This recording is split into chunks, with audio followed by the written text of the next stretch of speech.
Jessica's young, and she has authority, and young people come to her a lot. I've been with her when it happens.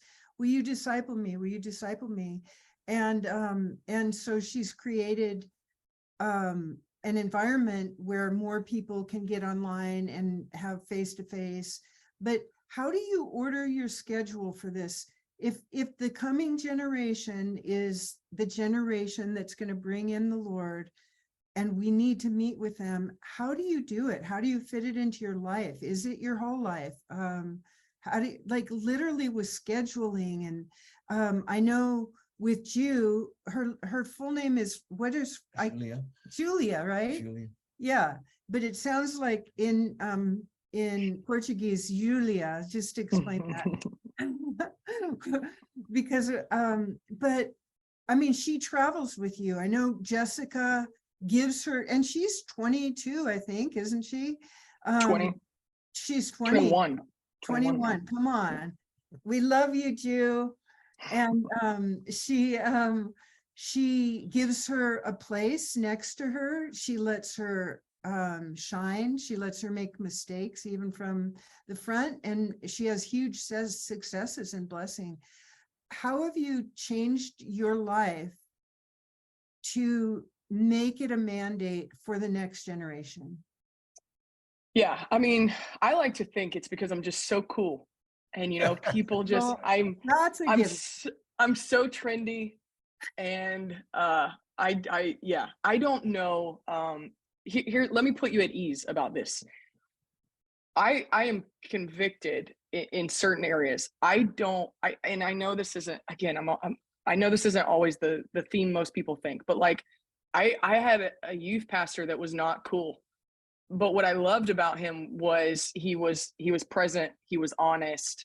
Like, he wore like those old Velcro sneakers, and he was only, like, I look back now, I'm like, you were only like 38. Like, why did you need those? Like, just, he was not cool. He was not cool. He had no idea what music we were listening to. He had no idea. And so that I kind of learned under that. And I really felt like, from a young age, and I'm still young, but I kept getting all these words like, you're going to be a mom, you're going to be a mom. And I thought, well, maybe I need to act like one, like maybe I need to grow up a little bit and stop trying to fit in and be cool and just be a mom. And so I started youth pastoring at 19, and I had kids that were only 4 or 5 years younger than me, but they looked to me like a mom because I just treated them like they were my kids. I took them out to dinner. I bought them clothes. I spent time with them. I let them into my house.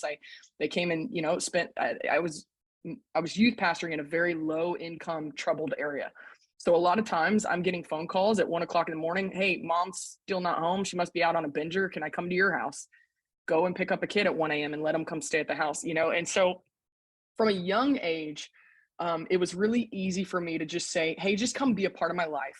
And I'm just going to love you like I would if you were my own kid, And so that's really what I've tried to do throughout the years of working with young people.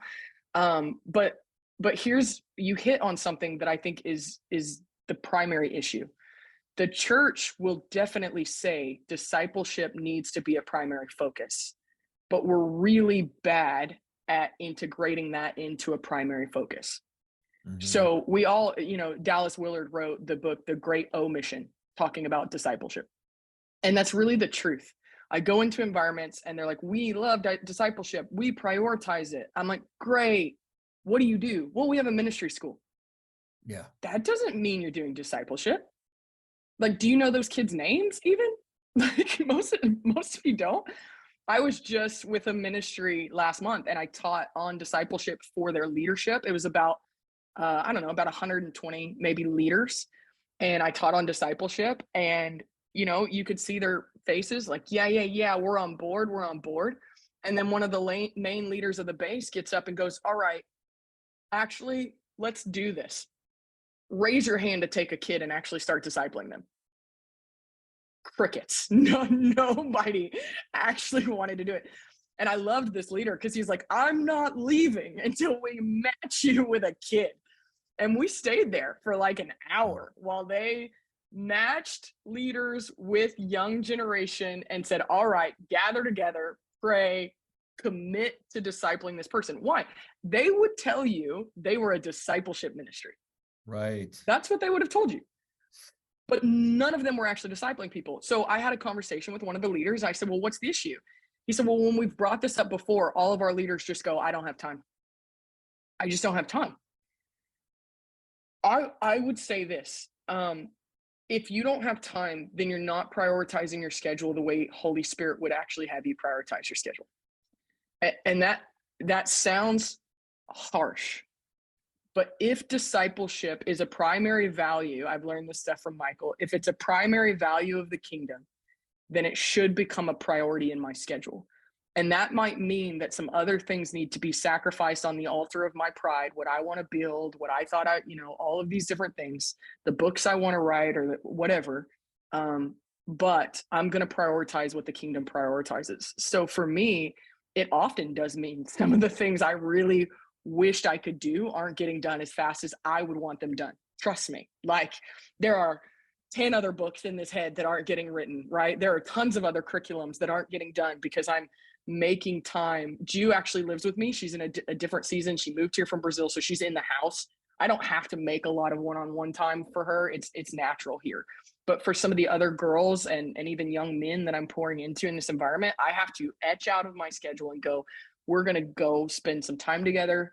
You're going to come to the house. You're going to go with me to the grocery store. I got a call in the middle. I was exhausted a few days ago, and one of my girls called and said, can you ride with me on this trip?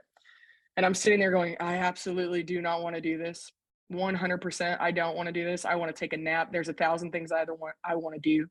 But discipleship is a primary value for me. Showing them that they're important is a value for me. And so we make the sacrifice to get in the car and take the trip, right? So I think there needs to be a reorganization within our churches, within our ministries, and within our personal lives where we go, if this is a priority, how will I change my schedule to make it a priority? And it's not always easy. So last thing I'll say about this, I get asked this question every single time I talk about discipleship. Why do you think the church doesn't do it?